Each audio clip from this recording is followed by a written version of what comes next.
Hey guys, it's Kelsey. I'm back with another scrapbooking process video, and this is another sketch challenge for Mercy Tiara's Summer Inspiration series. So you saw the sketch there. I really liked how simple it looked, but also how it was just laid out. It was very much something I feel like I could make my style, but wasn't something I usually did, which really drew me to it. So I am pulling in some photos from St. Augustine when we went to the Ripley's Believe It or Not Museum. The sketch only had 2 photos, but I do have 4 here. I'm going to try and squeeze on this page, which really ends up making it difficult to trying to decorate when I have 4 photos I'm trying to squeeze on here. I have 2 papers of the glitter stock that came in the project pad for One Canoe 2's Twilight, and I haven't touched either of them yet, so I really wanted to dig into one of them, which is not something I would usually do, but I'm trying to stretch myself. I thought this was a fun way to do it. Ripley's Believe It or Not always has like crazy, unexpected, weird things in it. So I'm like, using glitter stock, this is probably a cool page to try and squeeze it in on. So I decided to use the gold as a big frame around my layout and use it kind of that way. And I will end up using a scrap of that paper as well to do some die cut embellishments a little bit later on. But I really like the scenic paper. These sometimes can be really hard to use, but this particular one is pretty subtle because if you don't look at the actual scenery, it really just looks like an ombre paper that goes from gray to pink to green. So I'm going to kind of use it more as an ombre design paper than an actual scenic paper. I'm getting 4 photos on here, so I'm going to end up covering up a lot of it. But I feel like having that subtle scenery just looks really nice behind all of these photos. So that's how I'm using it this time around instead of emphasizing the scenery. And so you can see I have 2 4x6s and 2 why can't I never remember how big these other photos are? 4x3s, 3x4s? I don't know. You guys know what size those photos are.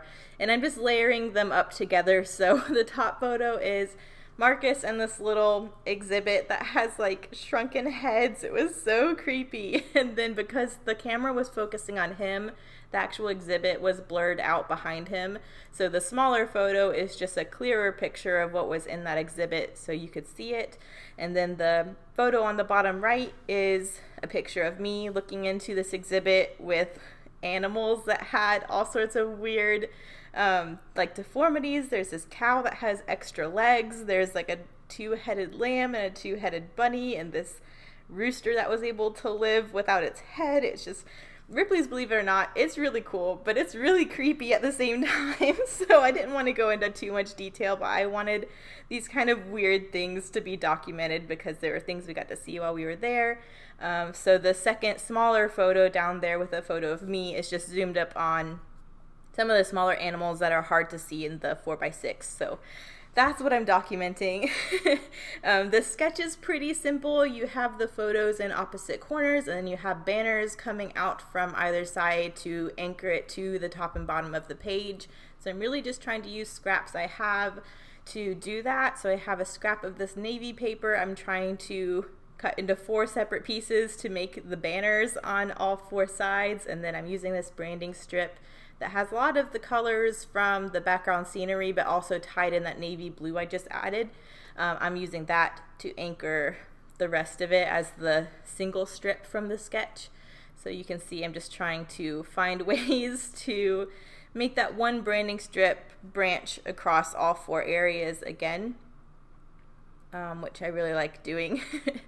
And after that, I really just have to embellish. Like I said, because I'm doing so many photos, and it already has this thick frame around it, there's not a whole bunch of room for me to kind of decorate.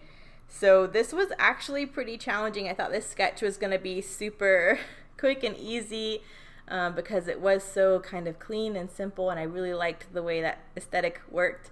But when I added 2 extra photos to the mix, it really kind of took away a lot of the areas for me to embellish. So I'm going to start out with following the sketch, and I'm going to die cut some stars from that glitter stock because the sketch also had some stars in 2 separate areas. So I'm just starting with that. There is a circular element on the lower photo in the sketch, so I did just pull in a doily to be that circular element. I'm thinking that's where I'm going to have my main embellishment. It's kind of cool working with this sketch because I feel like it was all backwards. I have my photos on the edges and then the embellishment creeping towards the middle. But I really did, even though I want to have some interest and some embellishment in the middle of this page here, I really also wanted to leave it open so you could see that scenery, because so much of the other areas is covered. So you'll see how that works. I attempted to use my Crafter Companion Diamond Press, which is my little die cutting machine. I love that little thing. But it is really difficult to die cut through thicker papers. So since this glitter stock is much, much thicker than normal paper, I did have to pull out the big guns and use my We Are Memory Keepers Evolution die cutting machine. So you can see me there. It was set to embossing, so I just had to tweak it there to do die cutting, but that worked really, really easily for my little stars. So I'm going to cut 2 sets of all 3 of these different sizes, just trying to follow the sketch. So you'll see me get that second set cut out. And I think about putting them on the page exactly where they were in the sketch, but because I tweaked this a little bit by adding photos and stuff, I ended up moving them, so you'll see that in a minute. But I do just want to cut out the second set. So I just have 2 of each of the 3 sizes, and I thought that would look nice because they could all be clustered together in 2 separate areas. So I'm going to get that down. But yeah, I still have a huge chunk of this gold glitter stock, and I have a whole 12 by 12 of pink glitter stock that came in this collection, so we'll see how I can use that this month. I really love when I can pull in glitter stock, but I don't do it that often. And it can look really crazy really easy when you do, so I don't know how I'm going to end up doing that, but I'm glad I at least dug into it a little bit this page.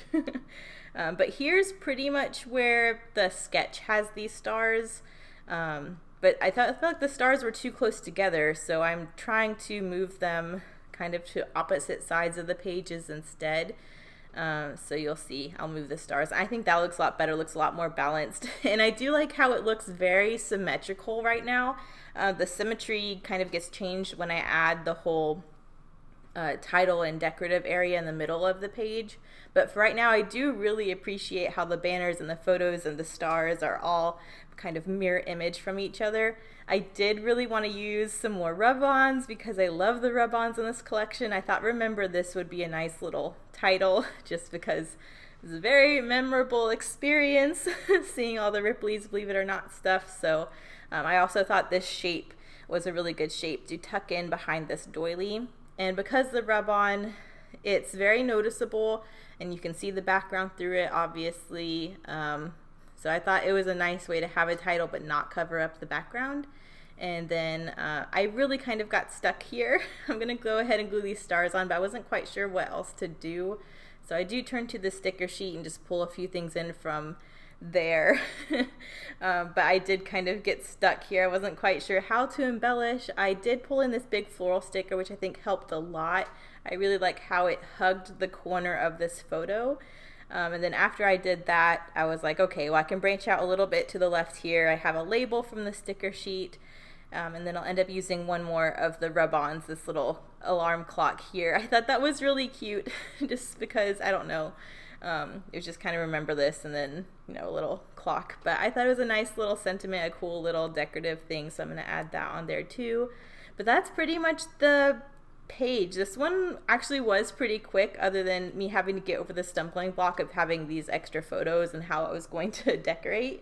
But I do a little bit of Nuvo drops, I think, and then I'm done. So this one was pretty easy. I'm glad I was able to use this super cool sketch from the Mercy Tiara group challenge, but I'm glad I could use it with extra photos. So I like when you kind of change a sketch a little bit. Usually I like to do those really, really literally, but I think this one turned out okay. I did want something in the label because I didn't like that it was just empty, so I'm just gonna doodle crazy really big and blocky in there.